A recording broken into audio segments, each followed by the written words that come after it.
All right, Shalom. Shalom. Be the brothers from Great Millstone Atlanta Church, coming back into the spirit with a quick Godspeed. Before we get started, as always, we want to give all praise, glory, and honor to Yahweh, Ba'ashem, Yahweh Shai, Ba'ashem, Rakakadash. Also, double honors to the elders and the apostles of Great Millstone who taught us this truth. And we just want to really quickly go into this interview between Ron Dalton and Rabbi Harry Rosenberg. There was like a little debate that happened a couple days ago, and a couple of things. One of the questions that Ronald Dalton had asked to the Jewish rabbi was, "Have you always known that you were the people?" And he responded back in his question, and he responded back and saying, "Yeah, we have not missed the Passover since the siege of Jerusalem," which basically is not scriptural. You know what I'm saying? Because the Lord told us that what he was going to do to us. He said that we were going to be discontinued from our heritage. So I'm going to grab that real quick. This is the book of Jeremiah. This is the book of Jeremiah 17 and 4. And it reads, "And thou, even thyself, shall be discontinued from thine heritage that I gave thee. And I will cause thee to serve thine enemies in the land which thou knowest not, for you have kindled a fire in mine anger, which shall burn forever." Now, if you've always known that you were the people, how were you ever discontinued from your heritage that the Lord gave you? You know? And heritage is a memory of who you are. It's a transfer of wealth. You know, it's a transfer of knowledge. How is it that you've always had that? That means that the curses that the Lord said that he was going to put upon the people for disobeying him never happened to you. You know, you got something out? That word discontinue means to put an end to. So if they were continuously keeping the Passover, when was the input to it? You know, that doesn't fulfill 2 Thessalonians, the 2nd chapter of falling away first. Exactly. When did you fall away?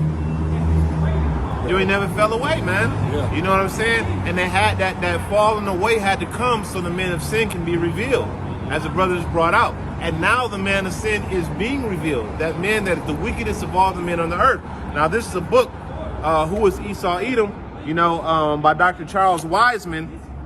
And in this book, it gives a history that you wrote. As the scriptures talk about, it should cause their tongue to fall upon their own head. And I'm just going to read a quick paragraph, and it says, "John Hyrcanus conquered the whole of Edom and undertook the forced conversion of its inhabitants to Jerusalem. Thenceforth, Edom became a section of the Jewish people." And the key word of that is Jewish, which means to be like. You're not the actual Jew, you're trying to be like the Jew, which the word Jew comes from Judah, okay? And you were never the Judites, you were never the inhabitants of Jerusalem. You were conquered, you were converts, man. You were converted by John Hyrcanus, which was going off. But that was necessary to fulfill the prophecy of today.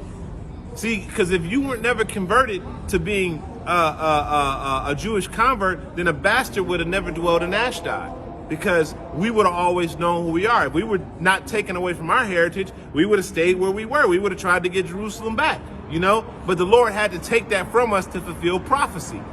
So how is it that you fulfill this? You don't fulfill this, man. You know? You got something? This is Deuteronomy 23:2. "A bastard shall not enter into the congregation of the Lord. Even to his 10th generation shall he not enter into the congregation of the Lord." And a bastard dwelling in Ashdod, those Edomites, they can't enter, no matter if they call themselves or even, you know, put on as the Israelites, as the Jews, even though they're the Jewish, you know, they'll never enter into the congregation. They'll never be adopted into our covenants. You see? And I got a quick precept. This is Jeremiah. This is Deuteronomy 4:27, and it says, "And the Lord shall scatter you among the nations, and you shall be left a few in number among the heathen, whither the Lord shall lead you." So when did that happen to y'all? But Jake was taken to chattel slavery. Jake was taken all throughout the Americas. He was taken all throughout Europe. He was taken all throughout the Middle East to be a slave. When did that happen to your people? That never happened to y'all people. But then y'all want to pull up the Holocaust as if that was something major compared to the hundreds of millions of Jakes that had died and murdered, their lands being stolen, their women being raped. You want to compare with the shit that you went through compared to us? Get the hell out of here, man. You know what I'm saying? There's nothing to be compared to. Man, 10 million, 15 million, hell, even 100 million y'all could have died. It still wouldn't have been, it would have paled in comparison to the trauma that you all caused. What about the Native Americans, wiping out 98% of them? What about the hundreds of millions of Jakes that died during the transatlantic slave trade? What about the Jakes that you killed? What about systematic abortion here in America to this day? You know, what about redlining? What about gentrification? What about all those things that are done to Jake to this very day? The poisoning of the food supply in the Jake community. That's not being done to y'all. You know, oh, well, it is now, but that's because, you know, Esau is a cruel ruler, and he was going to oppress even his own people to get what he need. You know what I'm saying? But back then, it wasn't done to y'all. That was only done to Jake. You got something?